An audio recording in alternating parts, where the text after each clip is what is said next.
दायित्व के आधार पर हम कंपनियों का वर्गीकरण कर सकते हैं, जो कि उसकी एक विशेषता को प्रदर्शित करता है। On the basis of liability of members हम इन कंपनियों को 3 भागों में बांटते हैं: अंशों द्वारा सीमित कंपनियां, गारंटी द्वारा सीमित कंपनियां और असीमित दायित्व वाली कंपनियां। सबसे पहला प्रकार जो कंपनीज लिमिटेड बाय शेयर्स अंशों द्वारा सीमित कंपनियां हैं, मूल रूप से यही इसी प्रकार की कंपनियां अपने को व्यवहार में देखने को मिलती हैं, बहुत ज्यादा लोकप्रिय हैं, जो कि अंशों द्वारा सीमित दायित्व को प्रदर्शित करती हैं। अंशों द्वारा सीमित कंपनी से तात्पर्य ऐसी कंपनी से है जिसके सदस्यों का दायित्व उसके द्वारा धारित अंशों के अंकित मूल्य की अदत्त राशि, यदि कोई है, तक सीमित होता है। यानी कि यदि किसी अंशधारी ने कुछ शेयर्स लिए हैं तो उनसे केवल उस अंशों के मूल्य के अलावा कुछ नहीं लिया जा सकता। यदि कोई अदत्त राशि बाकी है तो ज्यादा से ज्यादा उसकी मांग की जा सकती है, इसके अलावा उसका कोई दायित्व नहीं होता। इस प्रकार से ये बहुत लोकप्रिय होता है और उसके सदस्यों को अगर कंपनी पर कोई ऋण भी बकाया है या कंपनी पर कोई देनदारी ज्यादा बाकी भी है तो भी उससे ज्यादा उसकी कोई दायित्व की सीमा नहीं होती। इसलिए कहा जाता है कि उसके सदस्यों का दायित्व सीमित है। यदि उनके द्वारा धारित अंश पूर्ण प्रदत्त हैं तो भी उनके धारित करने वाले सदस्यों को किसी भी राशि के भुगतान के लिए उत्तरदायी नहीं माना जा सकता। ऐसी कंपनियों को निजी तथा सार्वजनिक दोनों ही रूपों में समामेलित करवाया जा सकता है। यानी कि कंपनीज जो शेयर्स द्वारा लिमिटेड होती है वो निजी भी हो सकती है और सार्वजनिक भी हो सकती है। यदि ऐसी कंपनी सार्वजनिक कंपनी के रूप में समामेलित होती है तो उसके नाम के अंत में सामान्यतः लिमिटेड शब्द लगाना पड़ता है, जो कि इस बात को प्रदर्शित करता है कि उसके सदस्यों का दायित्व सीमित है। यदि ऐसी कंपनी निजी कंपनी के रूप में रजिस्टर्ड है या समामेलित है तो उसके नाम के अंत में सामान्यतः प्राइवेट लिमिटेड शब्दों को जोड़ना पड़ता है। दूसरा प्रकार गारंटी द्वारा सीमित कंपनियों का है, कंपनीज लिमिटेड बाय गारंटी।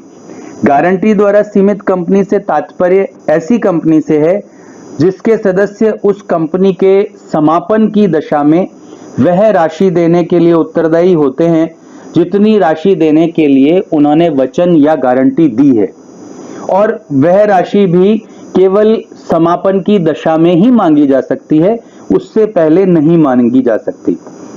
मतलब उनका दायित्व सीमित है लेकिन उनके द्वारा दी गई गारंटी या वचन के अनुसार है, और इस प्रकार की राशि तभी मांगी जाती है जनरली जब ऋणों और दायित्वों के भुगतान के लिए कंपनी के पास कोई राशि कम पड़ती है और कंपनी का जब समापन हो जाता है, और या फिर कंपनी के समापन की जो लागत चुकानी हो उसके लिए यदि जरूरत पड़ती है, और इसके अलावा अंशदाताओं के आपसी समायोजन के समय भी उस राशि की मांग की जा सकती है जिसका कि सदस्यों ने वचन दिया है।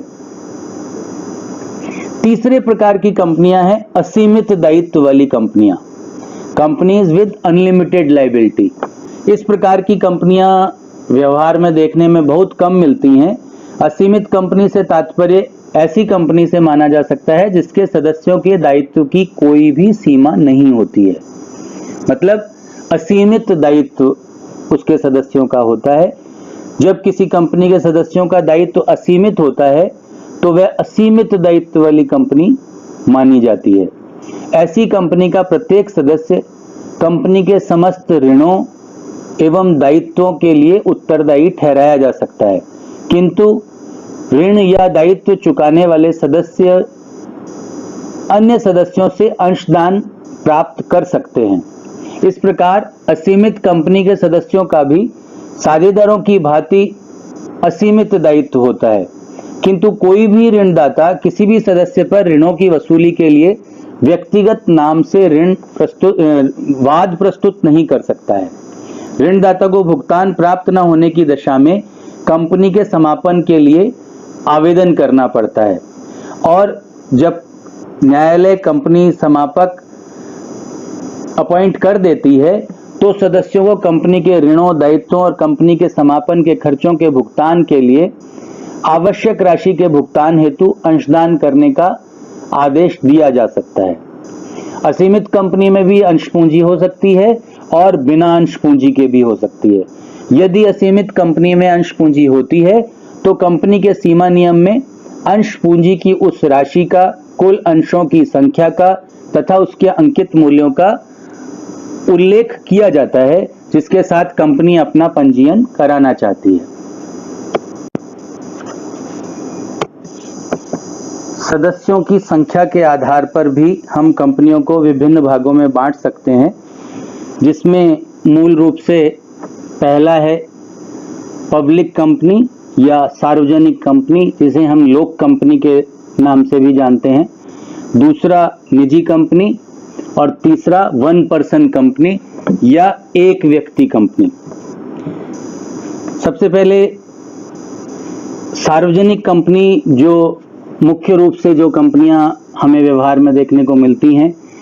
सार्वजनिक कंपनी की परिभाषा कंपनी अधिनियम में मूल रूप से वो दे रखी है, जो कंपनी निजी कंपनी नहीं है वह सार्वजनिक कंपनी है तथा जिसकी निर्धारित की गई राशि की न्यूनतम प्रदत्त अंश पूंजी होती है वो भी सार्वजनिक कंपनी मानी जाती है। किंतु वर्तमान में सार्वजनिक कंपनियों के लिए कोई न्यूनतम राशि निर्धारित नहीं की गई है। यह भी उल्लेखनीय है कि कोई भी ऐसी कंपनी, निजी या सार्वजनिक, जो किसी कंपनी की सहायक कंपनी है, वह सहायक कंपनी भी सार्वजनिक कंपनी ही मानी जाएगी, चाहे ऐसी सहायक कंपनी अपने अंतर नियमों में निजी कंपनी ही बनी रहती हो। यह प्रावधान कंपनी संशोधन अधिनियम 2015 द्वारा संशोधित है।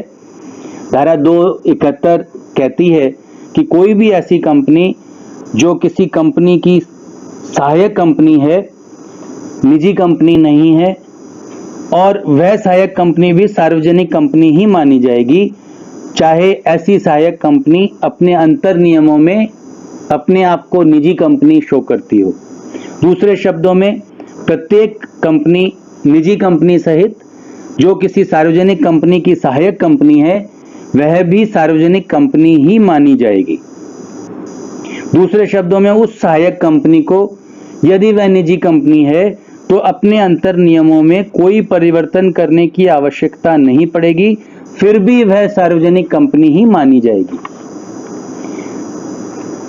निजी कंपनी को हम परिभाषित कर सकते हैं इस प्रकार से कि वह कंपनी जो अपने अधिनियमों में कुछ प्रकार के प्रतिबंध लगाती है, कुछ प्रकार की व्यवस्थाएं करती है, वह निजी कंपनी कहलाती है। उन प्रतिबंधों में सबसे पहला प्रतिबंध है कि वह अपने अंशों के अंतरण के अधिकार पर प्रतिबंध लगाती है। यानी कि कोई भी निजी कंपनी अपने सदस्यों के अंशों के अंतरण के अधिकार पर प्रतिबंध लगाती है। प्रतिबंध का मतलब रोक नहीं है, लेकिन उसकी मूल भावना यह है कि सदस्यों की संख्या 200 से अधिक नहीं होनी चाहिए। मतलब अगर हम इसका उल्टा कर दें तो सार्वजनिक कंपनी के अंशधारी शेयर होल्डर्स अपने अंशों को स्वतंत्रता पूर्वक हस्तांतरित कर सकते हैं, ट्रांसफर करवा सकते हैं, लेकिन निजी कंपनी के अंशधारियों पर अंशों के अधिकार संबंधी प्रतिबंध होता है। और दूसरी सबसे बड़ी व्यवस्था है कि इसके सदस्यों की संख्या 200 से अधिक नहीं होनी चाहिए। मतलब 200 तक सीमित रखती है, वह निजी कंपनी कहलाती है। और इसमें 200 तक सदस्यों की संख्या में वह शामिल नहीं होते हैं जो कंपनी के कर्मचारी हैं या जो कंपनी के कर्मचारी होते हुए कंपनी के सदस्य थे और अब कर्मचारी न होते हुए भी कंपनी के सदस्य बने हुए हैं। और तीसरा मुख्य प्रतिबंध वह है कि एक निजी कंपनी अपने अंशों और ऋण पत्रों के क्रय के लिए जनता को निमंत्रण देने पर भी निषेध लगाती है। तो उल्लेखनीय है कि यदि कंपनी का कोई एक या अधिक अंशधारी संयुक्त रूप से एक से अधिक व्यक्तियों द्वारा संयुक्त रूप से धारित किया जाता है तो सदस्यों की गणना करते समय सभी संयुक्त अंशधारियों को एक ही सदस्य माना जाएगा। कंपनी संशोधन अधिनियम 2015 में यह संशोधन किया गया है धारा 268 के अनुसार कि यदि कंपनी का कोई एक या अधिक अंश संयुक्त रूप से एक से अधिक व्यक्तियों द्वारा संयुक्त रूप से धारित किया जाता है तो सदस्यों की गणना करते समय सभी संयुक्त अंशधारियों को एक ही सदस्य गिना जाएगा। ये प्रावधान संशोधन अधिनियम के द्वारा किया गया है। लेकिन उल्लेखनीय यह भी है कि वर्तमान में निजी कंपनियों के लिए न्यूनतम पूंजी की कोई भी राशि निर्धारित नहीं की गई है। तीसरा प्रकार है एक व्यक्ति कंपनी।